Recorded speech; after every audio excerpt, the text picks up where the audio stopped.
évolution dans l'information délivrée aux patients à sa sortie d'hôpital. Il y a une certaine époque, eh bien, c'était le médecin qui était maître de l'information. Qu'en est-il aujourd'hui? Avec quels documents le patient sort-il de l'hôpital? Olivier Nallet est mon invité et il va pouvoir me le dire.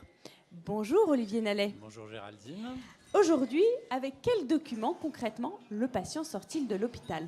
Bien oui, vous avez bien résumé les choses dans votre introduction. Il y a une vraie évolution sociologique. Et il y a quelques années, les patients sortaient avec peu de choses.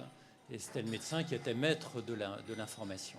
Aujourd'hui, depuis un décret qui a été publié en 2016, qui est un décret tout à fait officiel, ministériel, le patient doit sortir le jour même, pas avec un décalage de plusieurs jours, avec un document qui est un document de synthèse de son hospitalisation. L'objectif, c'est la continuité des soins. Et je comprends pas. On sort avec tous les documents parce qu'il y a certains documents ou en tout cas certains examens qu'on peut pas avoir les résultats le jour même. Tout à fait. Comment on fait? Alors, ça concerne pas trop la cardiologie, mais ça peut la concerner. De temps en temps, le dossier est incomplet ou bien la décision n'est pas prise parce qu'il va y avoir un staff, une réunion qui va avoir lieu quelques jours plus tard. Pour des cas un peu plus Eh bien non, il faut élaborés. quand même que le document soit donné.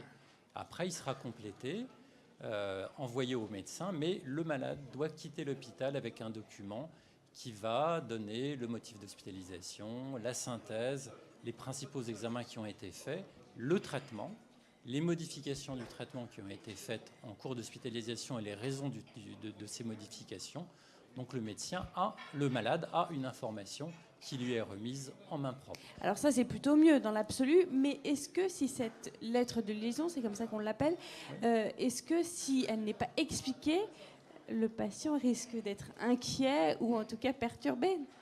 Oui, ça c'est l'effet un peu négatif. Après, donc, c'est une lettre de liaison, c'est un changement de vocabulaire. On ne parle plus de compte-rendu d'hospitalisation ni de lettre de sortie dans les textes de loi. On parle de lettre de liaison. Donc il y a la notion de liaison médecin, enfin, la continuité, quoi. Hôpital, patient.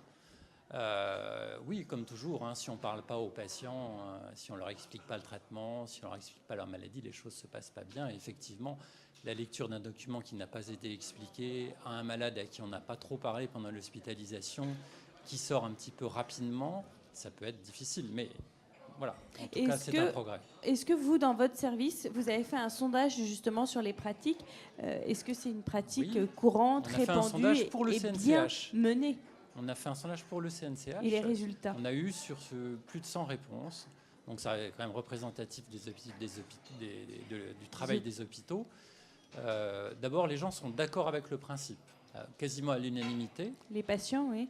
De donner un document au patient et de l'envoyer le jour même au médecin. Et la deuxième chose, c'est que tout le monde ne le fait pas. Parce que pour des raisons de temps, essentiellement des raisons de temps, il y a 20% à peu près des centres qui ne délivrent pas le jour de la sortie un document pour le patient. Qu'ils font dans les jours suivants. Qui vont le faire dans les jours qui suivent, oui. Un peu ce qui se passait avant avec le compte-rendu d'hospitalisation. Mais c'est un progrès pour la continuité des soins.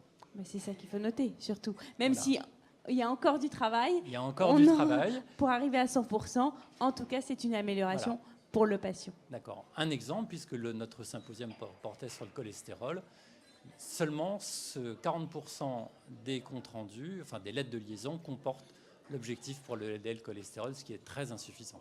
Bon, il y a encore du progrès. Merci Olivier Nallet d'avoir été présent et notre invité sur le plateau pour nous parler de cette lettre de liaison.